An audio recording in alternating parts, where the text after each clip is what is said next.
Subscribe करें और bell दबाएं ताकि कोई खबर रह न जाए।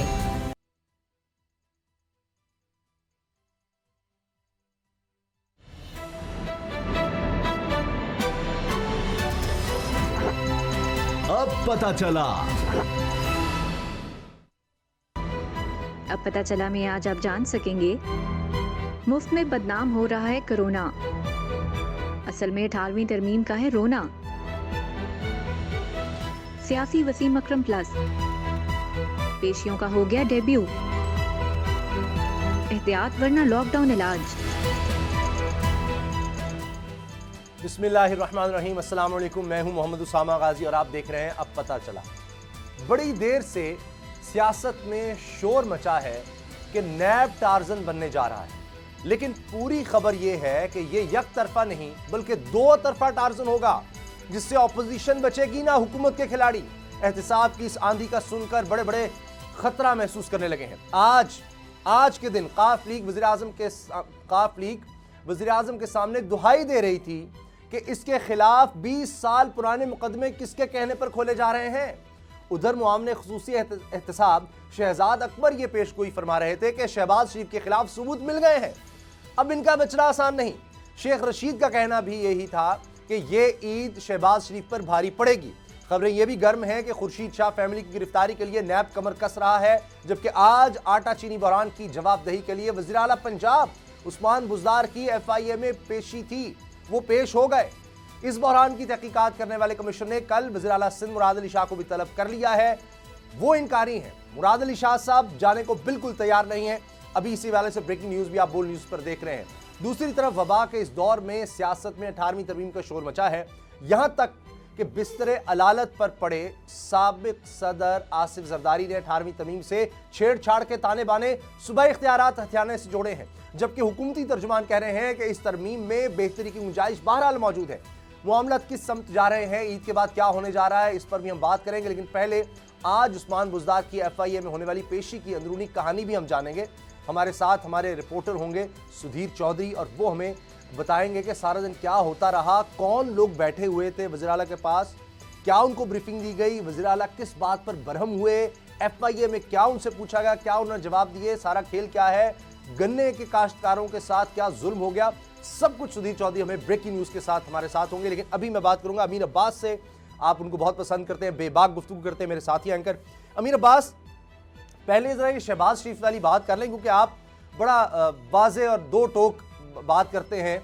ज़ाहिर है साफ़ी का काम, बहुत से लोग एतराज़ भी करते हैं कि जी आप तो पार्टी बन रहे हैं, लेकिन ये जो मरियम औरंगज़ेब साहिबा तो कह रही हैं कि जी कोई बता दें, जो शहजाद अकबर ने कहा जी सबूत मिल गए हैं, हमारे पास चेक हैं, ट्रांजैक्शन प्लान वो तो करते रहते हैं, लेकिन मरियम साहिबा ने कहा है किसी एक चेक पर शहबाज शरीफ के, हमजा के, सलमान के दस्तखत नहीं हैं।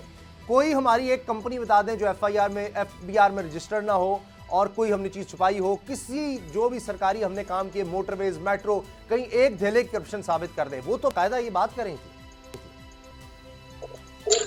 बहुत शुक्रिया उसामा। देखिए, बैरिस्टर शहजाद अकबर साहब को तो छोड़ दें और मरियम औरंगजेब को भी छोड़ दें। अच्छा, मैंने खुद इस गुनहगार ने अपनी गुनहगार आंखों से बनफ्से नफीस वो बयान पढ़ा है असली हालत में, जो बयान उस शख्स ने दिया था जिस शख्स के नाम से पैसे पाकिस्तान से बाहर से शहबाज शरीफ साहब के खानदान के अकाउंट में ट्रांसफर होते रहे। वो शख्स अपने बयान में लिखता है कि बाहर जाना तो दरकिनार, मेरा जिंदगी में कभी पासपोर्ट नहीं बना।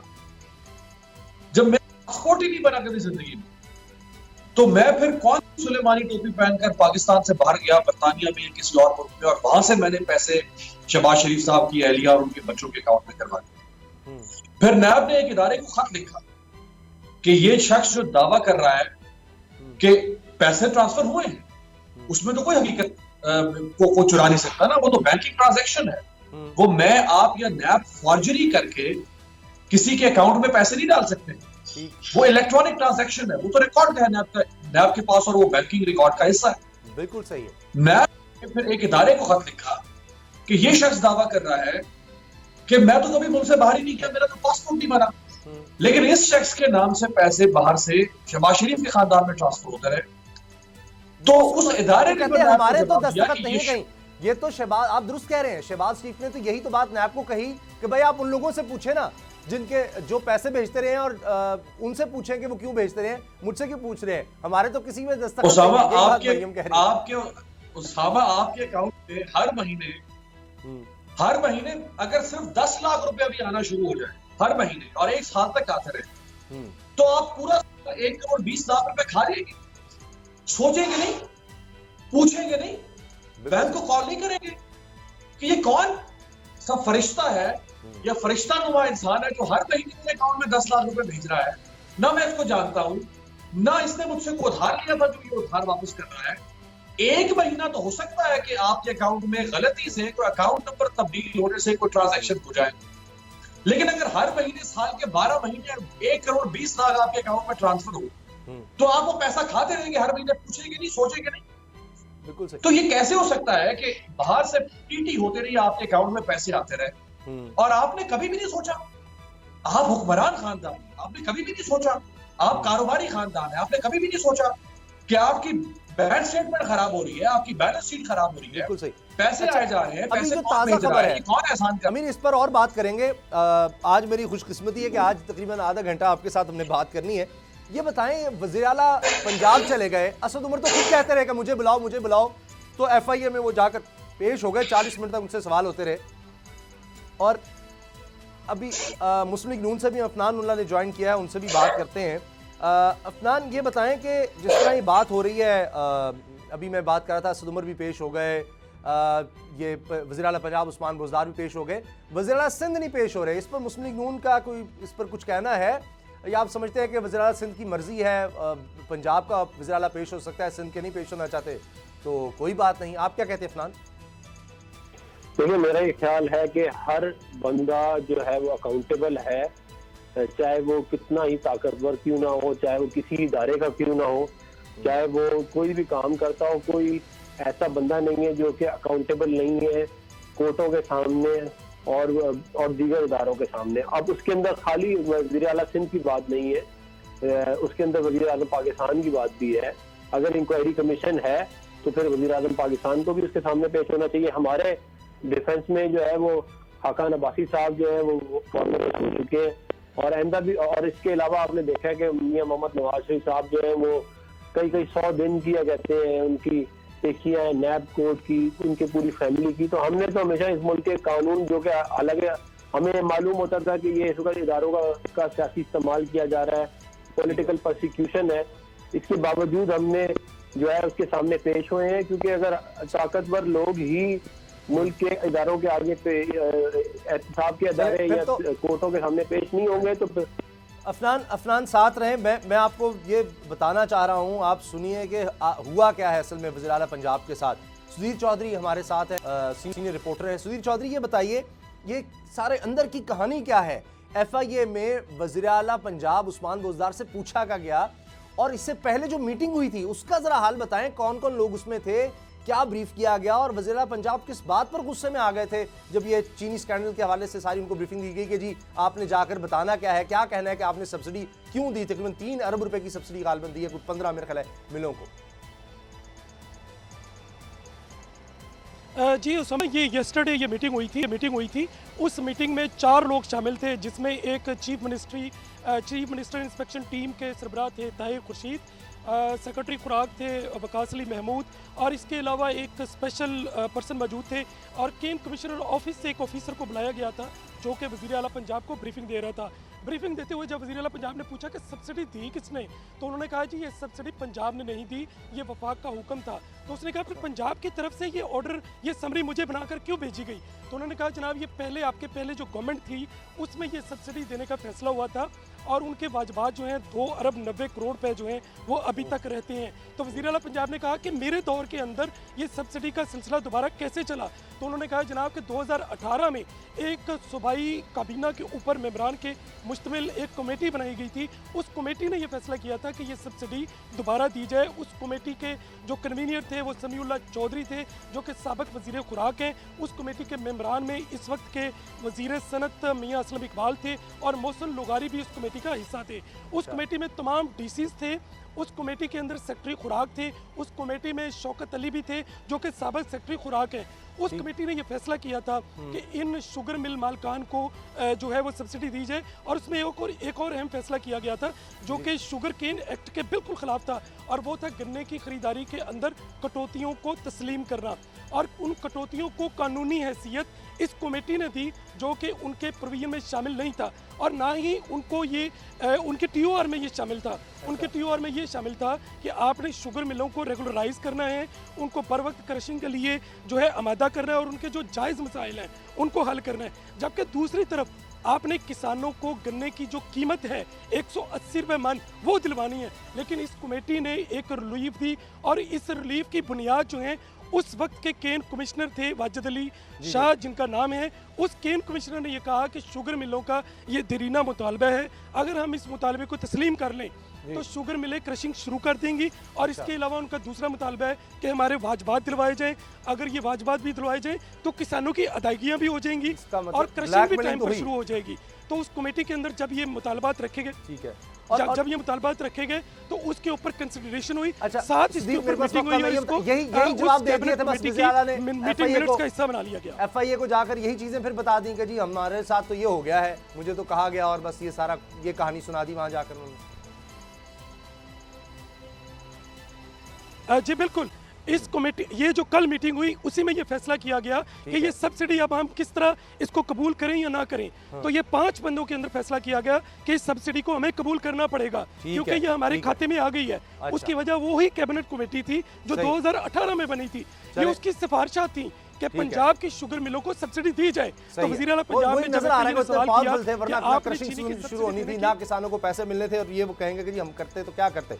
बहुत शुक्रिया आपका सुधीर चौधरी, आपने में ये ब्रेकिंग न्यूज़ दी कि अंदर खाते क्या होता रहा, किस तरह उनको ब्रीफिंग दी गई वज़ीर आला पंजाब को कि ये सारा किस तरह प्रेशर डाला गया शुगर मिल्स की तरफ से। अमीर अब्बास, अभी अफनान को भी आप सुन रहे थे, अफनान कह रहे हैं कि देखिए मुस्लिम लीग नून के तरफ सब लोग पेश होते हैं, तो ये वज़ीर आला सिंध क्यों नहीं? आप तो सिंध में जाकर आपकी रिपोर्ट्स सोशल मीडिया पे बड़ी वायरल हुई, आपने तो जाके वहाँ सिंध के हालात दिखाए। अभी फिर पाकिस्तान पीपल्स पार्टी बड़ी नाराज़ थी कि जी वहाँ आप कोई कैंपेन मीडिया चलाने लग गया है। तो वज़ीर आला सिंध के तरफ से एडवोकेट जनरल कहा जी खत फौरन वापस लिया जाए, एफआईए की तरफ से जो आया है कि ये शुगर माफिया क्या करता है, क्या कैसे आपने सब्सिडी दी, इस पर आप टीओआरस में नहीं है, टर्म्स ऑफ रेफरेंस ही नहीं है इस कमेटी के कि वो बुला सके वज़ीर आला सिंध को। देखिए उसामा, एक तो जिस तरह सुनील बता रहे थे आपको कि वसीम अकरम प्लस पेश हुए तफ्तीशी टीम के सामने, और वहां पे शायद वो गुस्से में आ गए, उन्हें लगा कि शायद वो चीफ मिनिस्टर है, तो उनको थोड़ा नीचे उतरना चाहिए, उनको ये एहसास होना चाहिए कि वो चीफ मिनिस्टर अपनी जगह पे है। लेकिन जब वो एहतसाब के लिए किसी भी कमीशन इंक्वायरी कमेटी के सामने पेश होंगे तो फिर वो एक आम पाकिस्तानी की हैसियत से पेश हो रहे हैं, तो उनको अपने रवैये को जरा उसमें रहना चाहिए, कंट्रोल में। दूसरा ये कि जो अफनान कह रहे थे, देखिए मैं यहाँ पे शाहिद खान अब्बासी और खुर्रम दस्तगीर साहब की तारीफ करूंगा कि इनको बुलाया नहीं था इस इंक्वायरी कमीशन। ये खुद से इन्होंने वॉलंटरली कहा कि हमारे पास भी कुछ सबूत है या हम भी कुछ शवाहिद रखना चाहते हैं स्कैंडल के बारे में, और वो खुद से एफआईए की इस टीम के पास गए, और ये बहुत अच्छी बात है। जिसके पास भी सबूत मौजूद है, हुकूमत के खिलाफ या हुकूमत में से किसी और के खिलाफ सबूत मौजूद है, ये अब एक इंक्वायरी कमीशन बना once and for all. Pakistan में जो शुगर माफिया या मीट माफिया है, ये किस तरह किसानों का इस्तेसाल करता है, ये किस तरह कंज्यूमर का, सार्फिन का इस्तेसाल करता रहा है, ये किस तरह रियासत के खजाने पर डाका डालता रहा है टैक्स एवेजन की सूरत में। ये अब एक पहली दफा ये बना है कमीशन, और इसके अंदर अब ये सारा कुछ जो है ये बिल्कुल साफ होकर सामने आना चाहिए शीशे की तरह, और पता चले कि कौन क्या करता रहा है। जहां तक मुराद अली शाह साहब का ताल्लुक है, तो जिस तरह अफनान ने कहा, अगर प्राइम मिनिस्टर को बुलाता है कमीशन तो प्राइम मिनिस्टर को बिल्कुल पेश होना चाहिए, और प्राइम मिनिस्टर को एक आम पाकिस्तानी की हैसियत से पेश होना चाहिए, बगैर किसी प्रोटोकॉल के, बगैर अपने मिलिट्री सेक्रेटरी के, और बगैर किसी हिफाजती दस्ते, एक आम पाकिस्तानी की हैसियत से पेश हो। और मुराद अली शाह को अगर बुलाया गया तो मुराद अली शाह को भी पेश होना चाहिए। लेकिन अगर आसिफ जरदारी साहब मुराद अली शाह की कायद, अगर वो पेश हो सकते हैं जाली बैंक अकाउंट और मनी लॉन्ड्रिंग स्कैंडल में, अगर अतीफ फरियाल पेश होती रही है और गिरफ्तार भी हुए ये लोग, तो फिर मुराद अली शाह साहब को एजिटेशन दिखाने की क्या जरूरत है, उनको भी पेश होना चाहिए। अफनान, ये जो अब ये सारा मामला है शुगर माफिया का, ये बात हो रही है, ये पेशियां इसी वजह से हो रही हैं, कमीशन ने बताना है कि स्मगल हुई नहीं हुई, ये सब्सिडी क्यों दी गई, नहीं देनी चाहिए थी, मगर ये बात भी है कि नून लीग के दौर में तो इससे ज्यादा सब्सिडी दी गई, और इसमें कोई झुटला नहीं सकता कि उनकी भी शुगर मिल्स हैं, सब सियासतदानों की शुगर मिल्स हैं, तो इसमें फिर अब ये हुकूमत ही कसूरवार क्यों? इसने तो कम अज़ कम कमीशन बना दिया, नून लीग ने तो कभी कोई कमीशन, कोई कमेटी कुछ नहीं बनाया, बस सब्सिडी देते रहे आंखें बंद करके। उसामा, आपने बहुत ही अहम जो है ये एक पॉइंट रेस किया है। देखें, जो मेन जो अगर आप कैलकुलेट करें ना कि जो मेन प्रॉब्लम, जो मेन इसकी क्या कहते हैं 87 अरब रुपए जो हमने कैलकुलेट करके बताया कि इसके अंदर जो है डाका पड़ा है, उसके अंदर 3 अरब रुपए की सब्सिडी है और बाकी के जो 84 अरब रुपए हैं वो प्राइस हाइक है। वो उसका सब्सिडी से कोई ताल्लुक नहीं है। वो ये है कि आप और मैं और अमीर जो है, हम लोग जो रोटी है वो 5 रुपए की खरीदते थे तो हमने 15 रुपए की खरीदनी शुरू कर दी।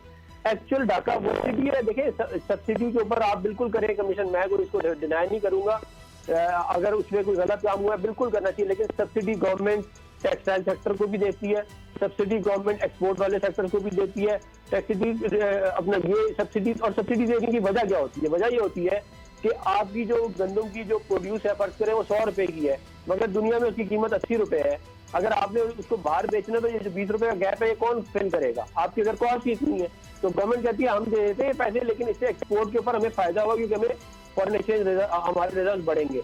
लेकिन इसके बावजूद अंदर कोई गलत काम हुआ है, इसके ऊपर कमीशन बना है तो ये अच्छा काम है, इसके ऊपर ये होना चाहिए। देखें, ये वरना इस मुल्क के अवाम 21 करोड़ अवाम के तो कोई पूछेगा ही नहीं। ये सारे चंद लोग ऊपर बैठ के खा के इस मुल्क को तबाह बर्बाद कर देंगे। ये और ये पहली दफा इस तरह नहीं हो रहा। ये आप अगर 2007 में भी इस तरह हुआ था, मुशर्रफ साहब के दौर के एंड में, कि एक इतना बड़ा शुगर का क्राइसिस आया था पाकिस्तान में कि चीनी मिलना बंद हो गई थी। हालांकि हम ये कुछ चीनी ऐसी चीज नहीं है जो ना मिले हमारे मुल्क में, हमारे मुल्क की अपनी प्रोडक्ट है, उसके बावजूद ये हुआ और हमने सबने देखा और चंद लोगों ने कई 100 अरब रुपए बनाए और उन लोगों को फिर आदतें पड़ गई हैं। वो ये हर दफा वो चक्कर में होते हैं कि किसी तरह किसी हुकूमत के साथ मिल जाए। आप सलाह रहे हैं लेकिन एक चैलेंज तो कबूल करें। मरियम औरंगजेब साहबा ने आज 4 सवाल कर दिए कि जी मैं चैलेंज करती हूँ, किसी जगह करप्शन दिखा दें, मोटरवे में, मेट्रो में मंसूबे जो लगाए।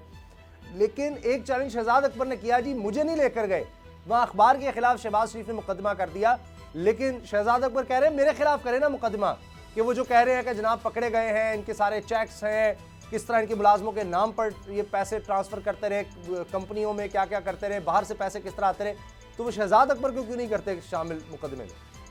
देखिए, शहजाद अकबर साहब के खिलाफ एक जो है, जो मुझे पता चला वो एक इनके खिलाफ एक मुकदमा किया है जिसके अंदर बेसिकली लायबिलिटी इनको दी है कि ये इन्होंने डेफेमेशन का किया है लंदन में। जो मुझे इन्फॉर्मेशन याद है, उसके कुछ टाइम लगता है, यूके में भी एकदम से नहीं होता, लेकिन उसमें कुछ टाइम लगता है उसको मुकदमे को किसी नतीजे पहुंचने में। लेकिन इसके बावजूद में एक और इस पे जो आम बात है वो ये है, देखें ये सिर्फ गिमिक्स है कि मुझे नहीं लेके गए, उसको नहीं लेके गए, इसको नहीं लेके गए, उसको नहीं डाला। ओ भाई, बात बड़ी सीधी ये है कि 1700 किलोमीटर मोटरवे बनी है, 11,000 मेगावाट बिजली के, कई डैम कंप्लीट हुए। आप ये बताएं, आपने कौम को इतना ज्यादा बोला कि ये करप्ट है, ये चोर है, ये करप्ट है, ये चोर है, आज तक आप एक बैग 1 रुपए की करप्शन नहीं साबित कर सके। और आपने ऐसे मसला है टीटीज का, बाहर से पैसे आ रहे हैं, इनके अकाउंट्स में आ रहे हैं, लेकिन वो लोग जो बाहर से भेज रहे हैं वो कभी बाहर नहीं गए। और शहबाज शरीफ साहब ने नैब के सामने ये कहा है कि जी वो उन लोगों से पूछे जो मुझे पैसे भेज रहे हैं, यानी जो जिनके पास आ रहे हैं ये भी तो बता सकते हैं कि जी इस वजह से भेजे हैं, ये कारोबार था, ये काम हमने किया। वो कोई जवाब, उन्होंने कहा जी उनसे पूछे जो भेज रहे हैं, वो उन लोगों से पूछते हैं, वो कहते हैं जी हमारा तो पासपोर्ट ही नहीं है, हम तो कभी बाहर गए ही नहीं। देखिए, मैं इस बात के ऊपर तो मजीद मुझे ये नैब की जो प्रोसीडिंग है इसके अंदर मुझे यकीन नहीं पता कि क्या उनकी बात जिनसे हुई है, लेकिन मैं ये आपको यकीन दिलाता हूँ कि अगर इनके पास कुछ ऐसी सॉलिड चीज हो जिसके अंदर ये हमें अंदर कर सके, तो जो इतनी बड़ी स्टेट की मशीनरी हमारे खिलाफ कई सालों से लगी हुई है, हम सब के सब जो है वो करप्शन के केसेस में अंदर हो और आवाम को नजर भी आ जाए कि इन्होंने इधर माल बनाया, ये फलाना मिनिस्टर था, इसने इधर माल बनाया। अभी भी ये हो रहा है कि फलाना इदारा है, उसमें फलाने का बेटा जो है वो जा रहा है ठेके ले रहा है। देखिए, करप्शन करना जो है वो ये बात सही है। बस ये आज मरियम औरंगजेब साहब भी कह रही थी कि जी ये बाकियों क्यों नहीं बुलाया जाता, अब टार्जन अगर नैब बन रहा है तो वो सिर्फ ऑपोजिशन के लिए क्यों बनने जा रहा है। ये आज वैसे ये बात जरूर है कि आज तारिक बशीर चीमा साहब भी इमरान खान साहब से शिकवा करने पहुंचे हुए थे कि जी ये पुराना केस हमारे खिलाफ क्यों खुल रहा है। तो मालम जब्बा की बात होती है, परवेज खटक साहब के केसेस की बात होती है, उस पर शहजाद अकबर साहब क्यों नहीं करते ब्रीफिंग, कोई देते? अगर आप मुझे इजाजत दें, मैं एक बात जरूर चीनी स्कैंडल उसके बारे में कर दूं। देखिए, हमें जो असल फसाद की जड़ या जो असल रूट कॉज है उसको पहले देखना पड़ेगा। और वो रूट कॉज क्या है? जो हजरत अली करमुल्लाह वजह ने कहा था कि अगर हुक्मरान कारोबार करेगा या अगर हुक्मरान के कारोबारी मुफाद होंगे तो फिर वो हुक्मरानी नहीं करेगा, वो कारोबार करेगा इक्तदार में आके। उसामा, असल ये जो पूरा स्कैंडल है इसके पीछे अगर आप जाके देखें जो असल वजह है, ये तो ऊपर सरफेस पे हम देख रहे हैं ना, असल रूट शरीफ खानदान इक्तदार में, शरीफ खानदान की भी शुगर मिले। खुसरो बख्तियार आज इक्तदार में, खुसरो बख्तियार पहले भी इक्तदार में आ चुके हैं, 2002 से 8 तक उस वक्त भी वजीर थे, फिर नवाज शरीफ साहब के साथ शामिल हो गए 2013 से 18 तक, उस वक्त भी असम्बली का हिस्सा, इनकी शुगर मिले। जरदारी खानदान हर साल से इक़्तिदार में रहा, शुगर मिले। तो असल तो रूट कॉज ये है ना, असल इस मुल्क की बदनसीबी क्या है कि इस मुल्क में जो हुक्मरानी करने के लिए आते रहे हैं वो आम आदमी तो आता नहीं है, वो वर्किंग क्लास तो आती नहीं है, वो तो खुद जो कार्टल्स हैं उन कार्टल्स के हिस्से इक़्तिदार में आते हैं, तो वो अपने कार्टल को महफूज करेंगे। इंसानी फितरत है, ये मुमकिन ही नहीं है कि शहबाज शरीफ, जैसे अफनान कह रहे थे कि जी जो सब्सिडी है वो तो हुकूमत देती है, अगर शहबाज शरीफ इक़्तिदार में है और शहबाज शरीफ की शुगर मिलें हैं और हुकूमत शहबाज शरीफ की शुगर मिलों को सब्सिडी दे रही है, तो हम कैसे ये तसव्वुर कर सकते हैं कि उस सब्सिडी में शहबाज शरीफ का फेयर डिसीजन शामिल होगा? क्योंकि शहबाज शरीफ खुद सब्सिडी के बेनिफिशियरी होंगे। इसी तरह से खुसरो बख्तियार आज इमरान खान के वजीर हैं, अगर आज, और खुसरो बख्तियार के भाई हाशिम जमा बख्त वो पंजाब के वजीर खजाना है, अगर पंजाब हुकूमत सब्सिडी दे या वफाकी हुकूमत सब्सिडी दे आज, तो हम कैसे कह सकते हैं कि वफाकी हुकूमत और पंजाब हुकूमत दरियो जिम्मा होगी? क्योंकि इनके अंदर जो लोग बैठे हैं उनकी अपनी शुगर मिले हैं, मुने सलाई और कादिर मुनीर, मरियम बीबी के वो समझी, उधर से जरदारी खानदान की शुगर मिले। अब अगर सिर्फ हुकूमत सब्सिडी दे या किसी भी तरह से फायदा दे शुगर माफिया को, तो हम कैसे कह सकते हैं उसामा कि इनका डिसीजन जो है वो बदनीयती पर मबनी नहीं है? तो मैं तो एक अक्रॉस दी बोर्ड एक प्रिंसिपल आपके सामने रख रहा हूं, मैं किसी पार्टी की बात, मैं तो तीनों पार्टियों की बात करती, एक प्रिंसिपल आपके सामने रख रहा हूं कि अगर हुक्मरान कारोबार करेगा तो हुक्मरान ही नहीं करेगा, कारोबार ही करेगा। मेरे पास सिर्फ 1 मिनट रह गया, ये बताएं अमीर अब्बास कि अभी ये देखिए ब्रेकिंग जो नीचे चल रही है ना टिकर्स, मैं वो बता देता हूं आपको कि एक तरफ वज़ीर इत्तलात, जो वफाकी वज़ीर इत्तलात हैं शरीफ राजा, वो कह रहे हैं कि खुद एहतसाबी की आला तरीन मिसाल है, वरना माजी में तहकीकाती इदारों की बेतौकीरी की जाती थी।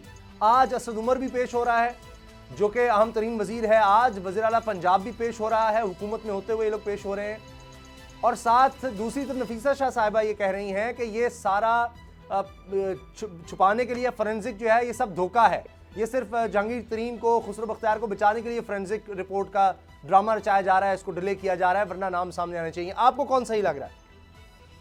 अब मातूम है नफीसा शाह साहिबा, मैं क्या इनसे कहूं कि जो पहले रिपोर्ट बनाई, जिस रिपोर्ट के बाद फिर फोरेंसिक रिपोर्ट की तरफ काम किया, जो पहली इनिशियल प्रीलिमिनरी रिपोर्ट में जहांगीर तरीन का नाम भी आ गया, खुसरो बख्तियार का नाम भी आ गया, तो वो रिपोर्ट फिर नफीसा शाह साहिबा ने बनाई थी। वो रिपोर्ट क्या सिंध हुकूमत ने बनाई थी? अगर इस हुकूमत की बदनीयती थी खुसरो बख्तियार को और जहांगीर तरीन को बचाने की, तो फिर इस हुकूमत की इतनी मत मारी हुई है उसामा की ये प्रीलिमिनरी रिपोर्ट के अंदर खुसरो बख्तियार का नाम भी डाल रही है और जहांगीर तरीन का नाम भी डाल रही है। रिपोर्ट भी जिन्होंने बनाई वो इमरान खान के मातहत में है सारे। तो अगर इमरान खान ने इन दोनों को बचाना था तो इमरान खान पागल है या कोई भी हुक्मरान है वो पागल होगा कि वो अपनी पहली प्रीलिमिनरी रिपोर्ट में खुद अपने हाथों से जिनका नाम डाल दे, बाद में उनको निकालने के लिए एक फोरेंसिक रिपोर्ट बना दे। तो ये सियासी, मतलब इतने सीनियर लोग हैं, मोतबर लोग हैं, सियासतदान है, खुद नफीसा शाह साहिबा पार्लियामेंट का हिस्सा है, ये पहले। ठीक है, बहुत बहुत शुक्रिया, बहुत शुक्रिया अमीर अब्बास आपका, और अफनान मुस्लिम लीग नून के रहनुमा आपका भी बहुत बहुत शुक्रिया। ब्रेक का वक्त है, ब्रेक के बाद बात करेंगे। आज वज़ीर तालीम शफ़क़त महमूद साहब ने ये तक कह दिया कि जी 18वीं तरमीम की बात की जाती है लेकिन खुद उसके खिलाफ काम करती है पीपल्स पार्टी। क्यों उन्होंने ऐसा कहा, ब्रेक के बाद बताएंगे।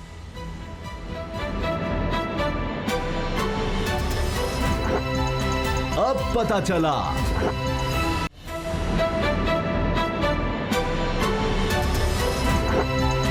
अब पता चला। अब एक और नया मसला खड़ा हो गया है, दोनों तरफ से इल्ज़ामात की बारिश हो रही है। आज शफ़क़त महमूद साहब ने भी ये कह दिया, वज़ीर तालीम है, कि जी 18वीं तरमीम के बारे में कहा जाता है कि हम उसको बदलना चाहते हैं या उस पर बात ना की जाए, लेकिन खुद पाकिस्तान पीपल्स पार्टी उसके खिलाफ काम करती है और जो कुछ 18वीं तरमीम में कहा हुआ है उसके बिल्कुल खिलाफ जाती है। और उसकी मिसाल उन्होंने ये दी कि एक ऑर्डिनेंस पाकिस्तान पीपल्स पार्टी की हुकूमत लाना चाह रही थी जिसमें सिंध में बिजली और गैस के बिल माफ़ करने की बात हुई थी। अब 18वीं तरमीम के तहत ही ये इख्तियारात अब भी वफाक के पास हैं, यानी सूबों को इख्तियार नहीं है कि वो इन मामलात में कोई बात कर सके। लेकिन उसके बावजूद तो फिर इस पर शफकत महमूद साहब ने कहा कि जी हुकूमत को निशाना बनाया जा रहा है अपोजिशन की तरफ से, बजाय कोरोना के खिलाफ बात करें, कोरोना से लड़ने के हुकूमत से लड़ा जा रहा है। लेकिन इस सारी सूरत हाल में एक बड़ी अहम डेवलपमेंट ये हुई है कि आसिफ अली जरदारी साहब बड़े अरसे बाद उनका एक बयान सामने आया है। ये भी बताया जा रहा है कि उन्होंने कमर जमान कायरा साहब से, जो सीनियर रहनुमा है पाकिस्तान पीपल्स पार्टी के, उनसे भी रब्ता किया है।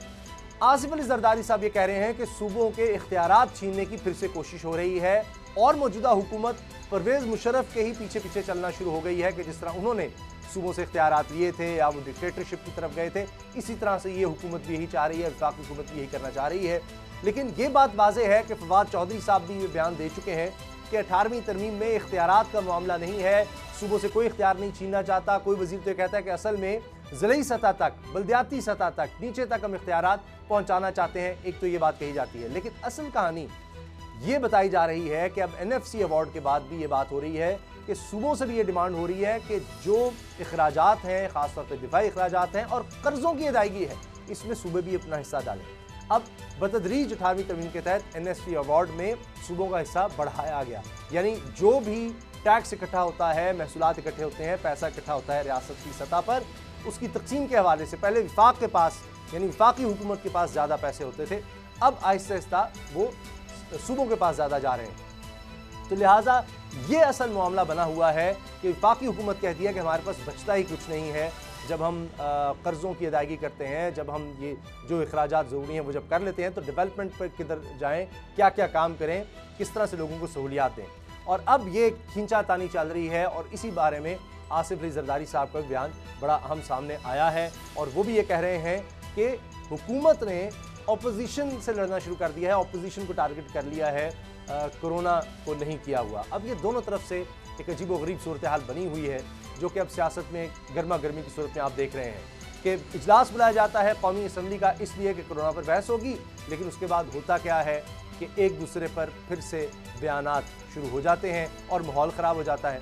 कमर जमान कायरा साहब हमारे साथ हैं। कायरा साहब, ये फरमाएगा, आसिफ अली जरदारी साहब से आपका रब्ता हुआ है, बल्कि उन्होंने आपसे बात की है, उस बारे में कुछ बताएं, क्या उन्होंने हिदायत आपको दी हैं? और ये जो शफकत महमूद साहब कह रहे हैं कि जी 18वीं तरमीम की बात करते हैं और ख़ुद ही 18वीं तरमीम के खिलाफ फिर पीपल्स पार्टी की हुकूमत काम करती है कि वो बिजली और गैस के बिल माफ़ करने की बात।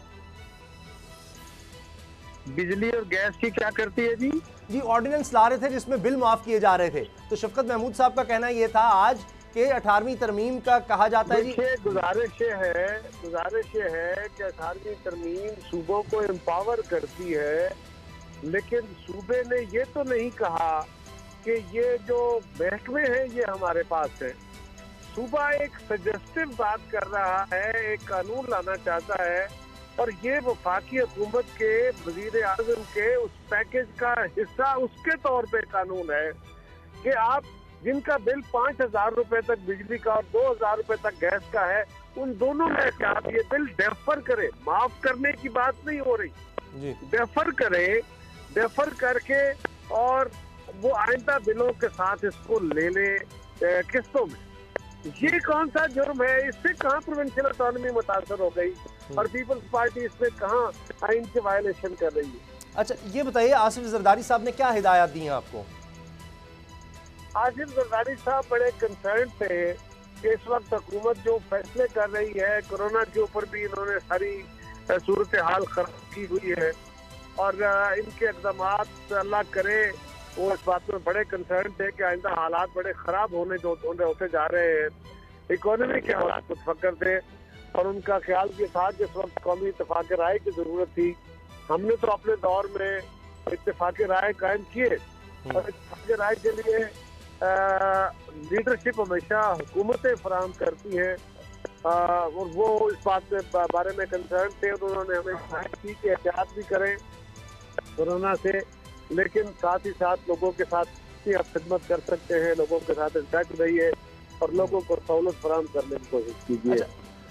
लेकिन वो बड़े मुतफक्र थे इन हालात से जो हम गवर्नमेंट बना रही है, मतलब जो देर वक्त की राजनीति, कभी NFC, कभी 18वीं तरमीम, इनके जरिए जो बातें शुरू की है, उससे कौमी इत्तेफाक राय को नुकसान तो हो सकता है, बेहतरी नहीं। और हमने बड़ी मुश्किल से ये इत्तेफाक राय किया था और ये कर नहीं सकते, ये फैशन के लिए इन इशूज को इस्तेमाल कर रहे हैं और ये आग से खेलना है।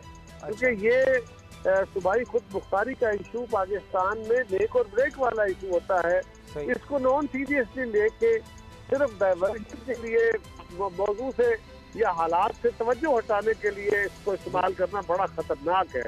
ये कंसर्न था उनका। ये बताएं कारी साहब कि जब मेजॉरिटी नहीं आप खुद फरमा रहे हैं तो फिर खौफ किस चीज़ का? फिर इनको बयान देने दें। शेख रशीद साहब का बयान ही है ना कि जी ये तो 18वीं क्या 25वीं तरमीम पर भी आकर वोट देंगे, इस तरह के बयान तो आ रहे हैं कि जिस तरह पहले कंसेंसस क्रिएट कर लिया गया था अब भी कर लेंगे। देखिए, गुजारिश ये है कि 18वीं तरमीम कोई चीज नहीं है, ना कोई और तरमीम है, ये आईन पाकिस्तान बन गया है। आइन के अंदर अमेंडमेंट करना कोई जुर्म नहीं है, कोई गलती नहीं है, उसके लिविंग डॉक्यूमेंट है, उसमें तरमीम हो सकती है। लेकिन हम जिस बारे में कंसर्न है या पीपल्स पार्टी और बाकी जमातों ने जिसपे बड़े अपने तहफ़्फ़ुज़ात का इजहार किया है, वो ये है कि अगर आप सीरियसली कोई अमेंडमेंट करना चाहते हैं तो आप सियासी जमातों से बात करें और पार्लियामेंट में 18वीं तरमीम में हमने और पहले आईन पाकिस्तान में याद कीजिए 1970 की दहाई में उस वक्त भी जो सूबाई खुद मुख्तारी के इशू पे हम मुल्क दो हिस्सों में हो गया, बलूचिस्तान के अंदर और सिंध के अंदर क्या क्या नारे लगे, खैबर पख्तूनख्वा उस वक्त का सूबा सरहद में क्या क्या नारे लगते थे, और आज भी क्या सूरत हाल थी 2008 में 2010 में जब हमने 18वीं तरमीम पास करके सूबाई खुद मुख्तारी दी। ये मुल्क के अंदर एतमाद साजी की एक बहुत अहम चीज थी। हमने पाकिस्तान के खिलाफ उठने वाली आवाजों, पाकिस्तान के दुश्मन जो सूबाई खुद मुख्तारी के इशू को इस्तेमाल करते थे, हमने इस तरमीम के जरिए, इस आइन के जरिए वो सारे जो सुराख थे वो प्लग कर दिए। अब हुकूमत अपनी नालायकी से वो बहस खेल रही है। अच्छा, वो कह रहे नहीं दोबारा सूबाई खुद मुख्तारी की बात ही नहीं, दे सकता है। वो तो शाम कुरैशी साहब की स्टेटमेंट आ चुकी है, ऑन फ्लोर आ चुकी है कि जी नहीं, हम सूबाई खुद मुख्तारी के खिलाफ नहीं, सारे ये कह रहे हैं। मैं इस पर दोबारा आता हूँ NFC की बात की, क्योंकि आपका मौक़िफ़ आना इन तमाम बातों पर बड़ा ज़रूरी है जिस वक्त हालात हैं। ये वज़ीर आला सिंध क्यों नहीं पेश हो रहे? उनकी तरफ से एडवोकेट जनरल ने कहा है कि ये जो कहा गया है, नोटिस आया है या जो ख़त आया है FI की तरफ से, वो फौरी तौर पर वापस लिया जाए। जबकि अपोजिशन कहती है कि वज़ीर आज़म को भी ये चीनी स्कैंडल में पेश होना चाहिए कमीशन के आगे। वज़ीर आला उस्मान बुज़दार साहब पंजाब के वज़ीर आला पेश हो सकते हैं, तो सिंध के वज़ीर आला क्यों नहीं? वो कहते हैं जी टर्म्स ऑफ रेफरेंस TOR इजाज़त नहीं देते कि कमीशन को कि जी वो वज़ीर आला को बुला सकता है, तो फिर पंजाब का जा सकता है, वज़ीर आज़म की डिमांड हो रही है कि वो भी जाए।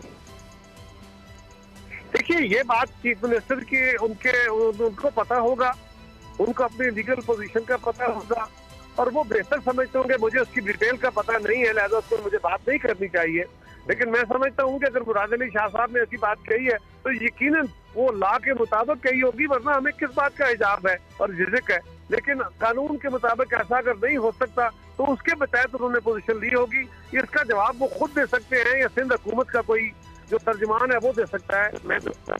अच्छा कारी साहब, जो NFC अवार्ड है उस पर ये खबरें चल रही हैं कि ये बात की जा रही है कि सूबे अब जो दिफाई बजट है उसके लिए भी और जो कर्ज़ों की अदायगी उसके लिए भी अपना हिस्सा डालें। अब ये तो ज़ाहिर है डिजिट सारे सामने होते हैं, कोई विफाक से कुछ चीज़ छुप तो नहीं सकती, विफाक सूबों से नहीं छुपा सकता, सूबे विफाक से नहीं छुपा सकते कि ये इतने पैसे आए थे, ये हमने यहाँ खर्च कर दिए, उसका ऑडिट हो सकता है। तो इसका मतलब विफाक के पास नहीं होंगे पैसे, वो कहाँ से कर्ज़ों की अदायगी करे, किस तरह अखराजात पूरे करे? तो सूबों से मदद मांग रहे हैं, सूबे विफाक की तरफ देख रहे हैं कोरोना के लिए भी। हेलो जी कायरा साहब, देखिए, गुजारिश ये है कि NFC जब हुआ तो उसकी बुनियाद क्या थी? आपने दो बातें कही, मैं दोनों को जरा मुख्तसर जवाब दे देता हूँ। जी जरूर। NFC की बुनियाद ये थी कि जब हमारी गवर्नमेंट 2008 में आई तो पाकिस्तान का रेवेन्यू जो था वो 1100 अरब था। हम इसको बावजूद फ्लड के, बावजूद आलमी रिसेशन के, बावजूद दहशतगर्दी के, हम उठा के लेके गए 2120 अरब रुपए पे। मुस्लिम लीग ने 2120 अरब से उठा के इसको 3800 अरब तक पहुंचाया रेवेन्यू को, पाकिस्तान के टैक्स रेवेन्यू को।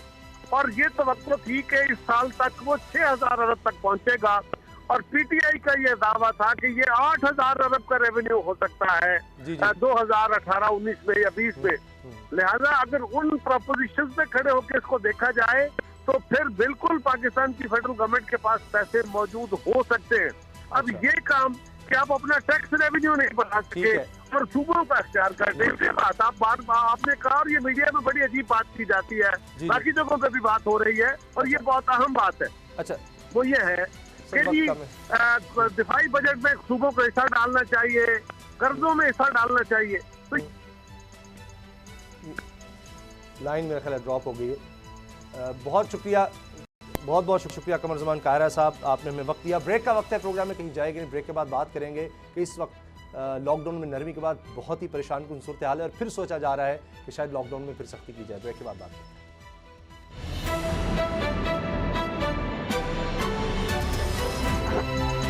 अब पता चला,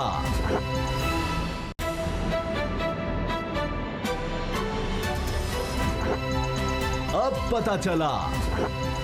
मुआशी तौर पर बहुत ज़्यादा लोग परेशान थे, और उसके बाद लोगों ने कुछ सुख का सांस लिया, इत्मीनान आया कि चले लॉकडाउन में कुछ नरमी हो रही है। लेकिन उसके बाद से जो हालात देखे जा रहे हैं वो इंतहाई परेशान कुन हैं। रिकॉर्ड केसेस सामने आए हैं एक दिन में, सिर्फ पिछले एक दिन की हम बात कर रहे हैं, 2225 कोरोना के केस सामने आए हैं, जो पाकिस्तान में एक रिकॉर्ड बन गया है। अब इतनी खतरनाक सूरत हाल है कराची में, अफसोस से कहना पड़ता है कि अमल नहीं किया ना ताजरों ने ना लोगों ने, और अब ये हालात हो गए हैं कि दोबारा से कई मार्केट्स को बंद कर दिया गया है कराची में, और यही खतरा पूरे मुल्क में भी है, बड़े शहरों में भी है। अतीक मीर साहब हमारे साथ हैं, ताजिर और अतीक मीर साहब, ये क्या कर दिया आपने? आपसे इतनी बातें होती थी और कहते थे SOPs पर हाँ जी अमल होगा, आपकी मुलाकातें होती रहीं, सारी बात होती रही, फिर ये क्यों हुआ ऐसे कि दोबारा मार्केट्स बंद करनी पड़ गई? इस तरह तो दोबारा सारा शहर बंद करना पड़ जाएगा। देखिए, बिल्कुल मैंने जो कहा मैं उस पर कायम हूँ, और उसके मुताबिक ही मामलात भी आगे चल रहे हैं। मैंने ये जरूर कहा था कि कोरोना एक हकीकत है, कोरोना से बचना है, कोरोना से लड़ना है। लेकिन एक दूसरी हकीकत जो माली मुश्किलात का शिकार हैं, शहरी भी, ताजिर भी, तमाम कारोबारी तबका, वो माशी तबाही से दो चार है। तो कोई ऐसा रास्ता हो कि कोरोना से बचें, कारोबार भी करें, उस पर SOPs बनाई गई और चल निकला मामला। लेकिन साथ मुझे ये भी है कि 2 माह की बंदिश के बाद कारोबार खुलेगा, तो ताजिरों को तो शायद हम कुछ ठीक तरीके से संभाल लेंगे, लेकिन खरीदारों का क्या करें? एक हुजूम मेरी सब गुजारिश है, देखिए मास्क दुकानदारों ने भी नहीं पहने, सैनिटाइजर अब अवेलेबल है, कोई बहुत महंगी चीज़ भी नहीं है इतनी कि आप जब इतना दुकान खोल रहे आ रहे हैं तो उन्होंने भी नहीं रखे हुए। चलें आप उनको तो छोड़ दें जो खरीदार हैं, मगर कितनी दुकानें आप मुझे दिखा सकते हैं? अभी मैं विजुअल्स दिखा रहा हूँ, किसी दुकानदार ने ना मास्क पहना हुआ है। चले फासले का भी नहीं मैं कहता, वरना मैं आज एक दुकान पर गया, उन्होंने भी वो एक धागा लगाया हुआ था, आप करीब नहीं जा सकते थे, यानी कम से कम 6 फुट दूर रहकर आपने चीज़ पकड़ानी है और उसने दूर से पकड़नी है, फिर आप खरीदेंगे।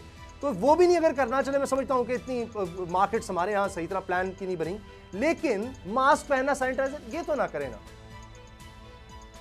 देखिए, ईद की रिवायती खरीदारी के लिहाज से जो मारूफ मार्केटें थी, जिसमें सदर में मार्केटें हैं, तारिक रोड है, इसी तरह क्लिफ्टन है, तो यहाँ यकीनी तौर पर हमें उम्मीद थी कि कुछ ना कुछ बेहतरी लाएंगे ताजिर, क्योंकि ये 2 माह की बंदिश की अज़ियतनाक सूरत हाल से 2-4 दिन की आदत इज़हार को देखकर ही हम हुकूमत से भी मुर्तजी थे, इदारों से भी हमारा इसी समय दरख्वास्त थी कि कारोबार खत्म किया जाए। लेकिन साथ ही हमने, देखिए आज भी मेरे सामने 4 मार्केटें सील हुई, और मैंने इंतजामिया को एक लफ्ज भी कोई मुजम्मती नहीं कहा, मीडिया इस बात का गवाह है। इसी तरह जहां जहां वायलेशन होगा, मैंने ये बात शुरू में कही, मेरे साथी भी कहते रहे कि हम उनके हक में नहीं है।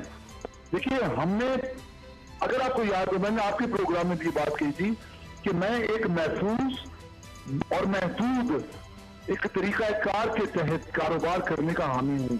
अगर उसी को खिलाफवर्जी करेगा, आधी से ज्यादा शेयर की मार्केटें वायलेशन पर सील हो जाए, मुझे उसकी परवाह नहीं है, मैं हुकूमत के साथ खड़ा हूँ।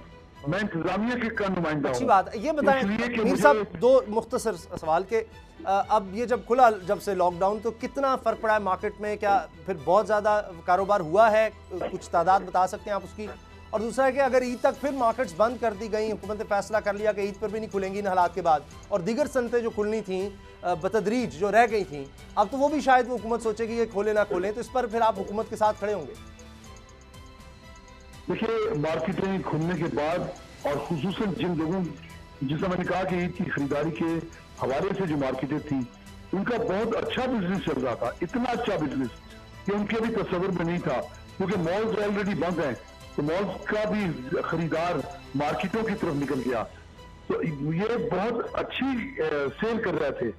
लेकिन अब इन्हें खुद पछतावा होगा कि काश हम SOPs का ख्याल करते, हम वायरस से हिफाजत की जो भी एहतमाम है वो करते, जो बहुत ज्यादा महंगे हैं। तो फिर लेकिन मतलब है कि आप रहनुमाओं को नहीं सुनते, ये लोग कुछ नहीं समझते, दुकानदार, हर मार्केट का कोई ना कोई रिप्रेजेंटेटिव होता है, सदर सेक्रेटरी मुझे पता है, फिर उनका क्या फायदा?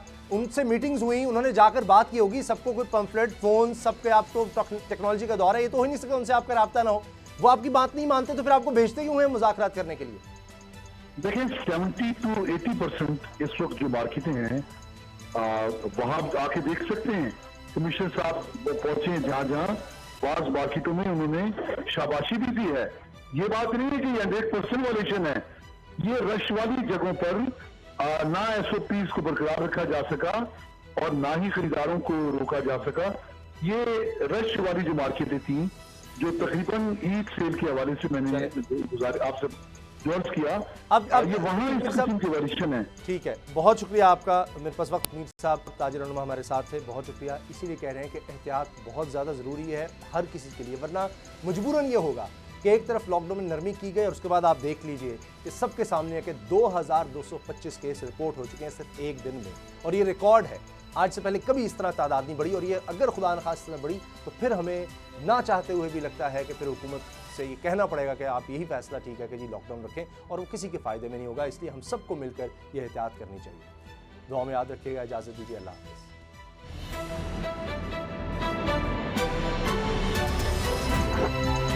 अब पता चला। सब्सक्राइब करें और बेल दबाएं ताकि कोई खबर रह न जाए।